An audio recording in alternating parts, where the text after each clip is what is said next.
would love to talk with you about God's nature a little bit. The last time you were touching on, or you were mentioning God's nature. And yeah, people might wonder, what is God's nature? What is it made of? What does it consist of? How can you put it even into words? To put God's nature into words is really getting acquainted with God. Acquaintedness with God is getting to comprehend and understand the qualities of God. And so, in the qualities of God is nature. We've always been taught we will never understand, we will never know, but that's completely not right. Of course, we will know the nature of God. It is already in us. It is in the human. It is that precious part of God in each one of us. To understand that is for that to awaken born again, the true born again. Not that say the talk in tongues and things, it's pure consciousness, pure understanding of exactly the arena we're in, to see the difference between in the world of the shadow, what is the dark part and what is the light part in the shadow, to understand the good and evil, you could say. And by understanding that, you start to discern, you could say, what makes you feel good, what is liberating you, what makes you feel rejoice, what brings goodness to you, and how you communicate with goodness.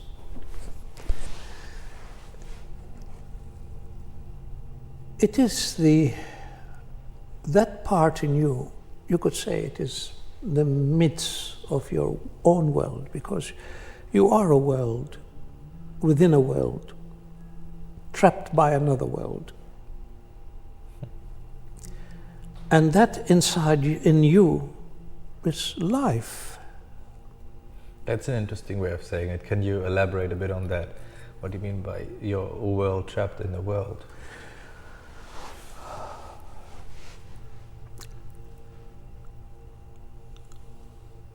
God is pure optimism. And whatever seed God lay, it's optimistic. It grows depending on the intellect now. That soul, in that human part, depending on how the attachment it is with the darker or lighter, how intelligent it is,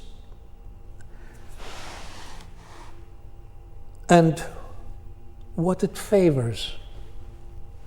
While it doesn't know, it's tossed around between the light and the dark. It's tossed from here to there. It's not in control of its own ways. It goes through different emotions. It's happy, sad, this and that. And people say, oh, this is life, which is false. It is not life. As we know, life is the most magnificent Holy Mother, holy vibe, beautiful. And how she suffered with us through the times that we were trapped, for her siblings, her children. She's the mother of the light. She's, mother of the human, the true human. So that pearl, that jewel in each one of us is very precious. Once you get to know it, it is part of God, and it's very optimistic. What does optimistic mean? it keeps multiplying. It only sees the best, and it doesn't have an end, you know? It doesn't have a pessimistic end in its vision. And so that is the seed in each one of us.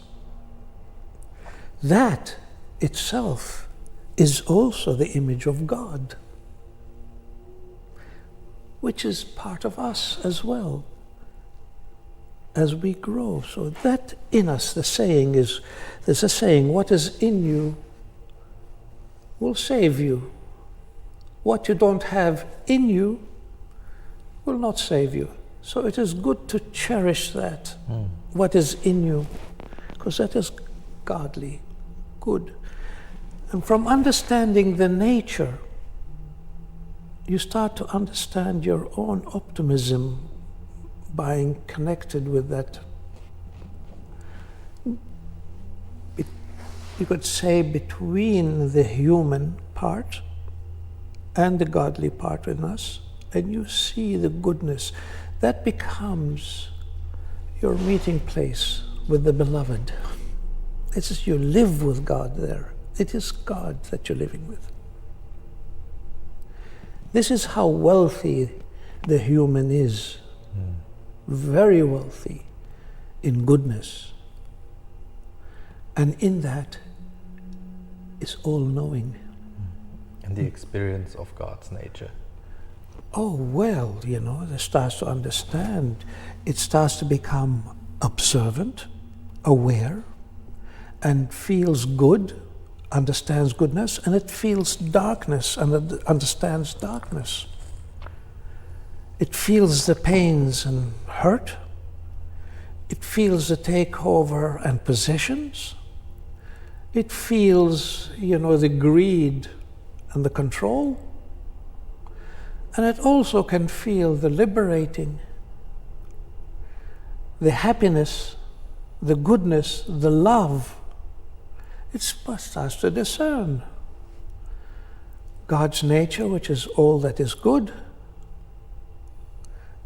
the world's nature that we are in as prisoners. That is now, we're coming to what you mean by your own world. You are a world.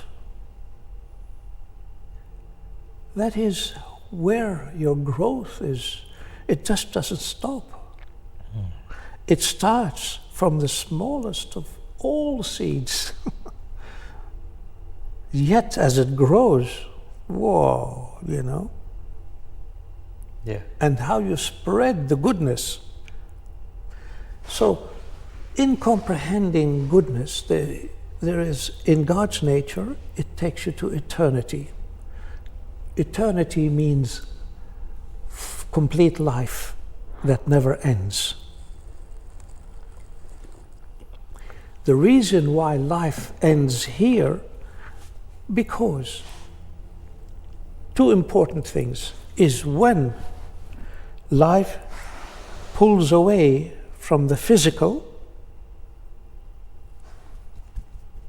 it starts to decay and disperses back in its own elements. Another one is when we don't take control and we hurt the body, whether we go to war and, you know, our siblings shoot at us because they are obsessed and possessed by negative thoughts and what they're being told by different things, that we kill each other. And so it cannot sustain life, so life has to withdraw. And then, again, it goes back to the elements. So this is the game in this world. By manipulation, by the greedy. Look at all the presidents. Look at all the prime ministers. Look at all the syndication with there's money in it. Look at all the big, huge businesses that want to control the billions and trillions, and while others are starving. And they think they're good. So you start to understand. So it is an interesting part I welcome passing when I am cold. When I am cold. If I can pass a message of goodness and the truth that I know it, and where I'm at. Yeah, I think it's a very important thing to speak your truth and really... It's where I'm at.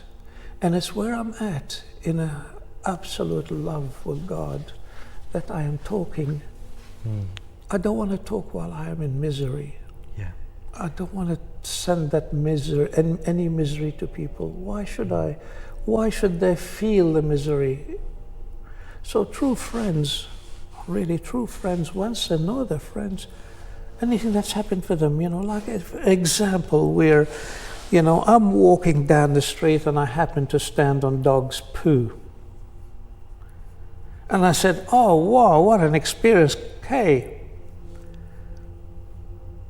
you want to come and see what I experienced? Come, stand on this, And that's, you see, how I felt. Well, that's really not a friend, is it? No. A friend will say, oh, be careful, I just did that, I don't want you to do that, And maybe I'll be careful next time, though. True, and maybe laugh about it together. And, this is a kind of an example, as you know. So we don't let the misery, what happened to us, from the cupboard of misery that we have accumulated. Yeah. We leave that behind. Bring all the goodness and give all the goodness to oneself. I like that. And one thing to what you said earlier about the love of God. Oftentimes you describe it in terms of like radiance, right? It's just pure radiance.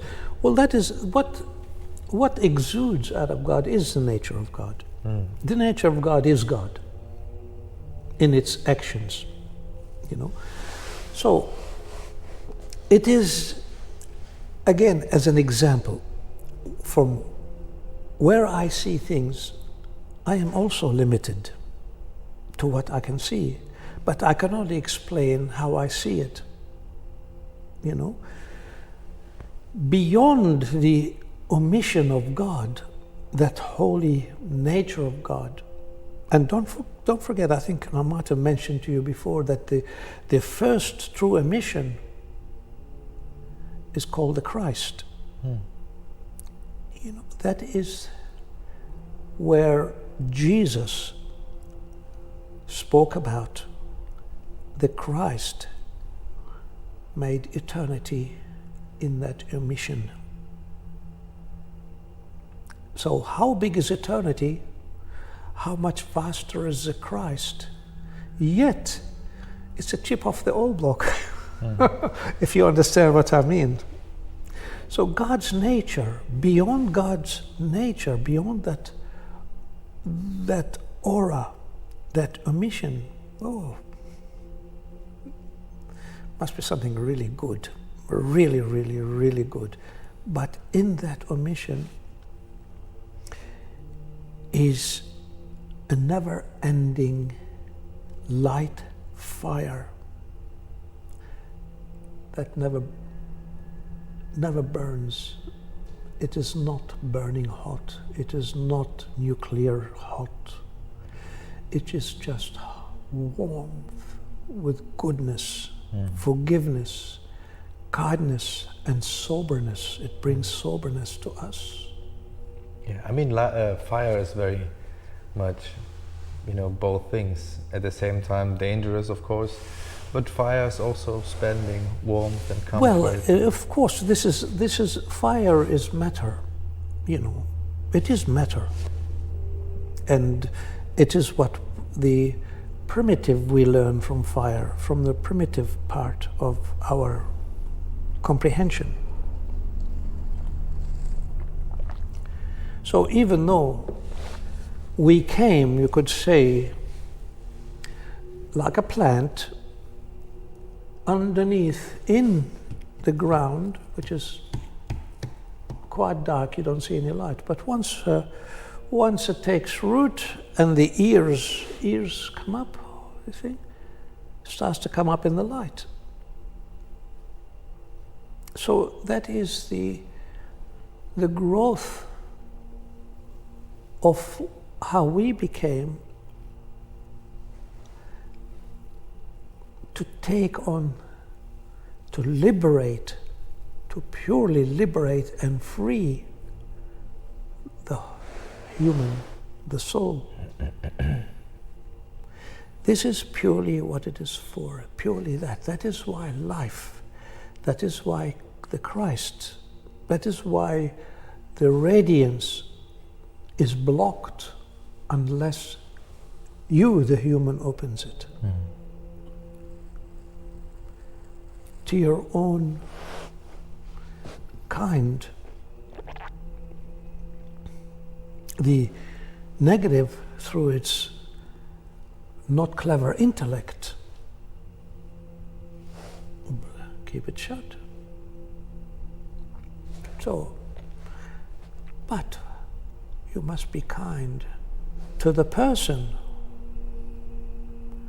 So that the more kinder you are to that person, the more they will come closer to goodness. Always. Again, it's a lifestyle and a choice. Always a lifestyle and a choice, you know. You're here with me. I don't really control my body sometimes. Well, I do in a way, but I joke a lot. I play a lot. I keep it young a lot, you know, via that behavior. But when intellect needs to come, it comes. But I am very rarely serious. I don't call speaking like this as serious. I call it a matter of effect, you know. You know. So serious goes into the world of matter, how much we're going to make and how we're going to, you know, do this and how we're going to overcome that. Yeah, right. So, which, in a way, because where we're at, we're going to do the best. But while you are next, you know, with God as a companion, glow love, whatever you do. Because wherever you are, you will shine.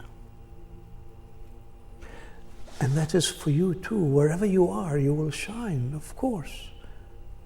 There's no better or worse in loving God. There's just loving good. There's no hierarchy. There's no better or, you know, it's just goodness, and that becomes our teacher, you know. And it's a magnificent teacher. That's wonderful. Thank you so much. Yeah, the reason I address the camera, it doesn't talk back.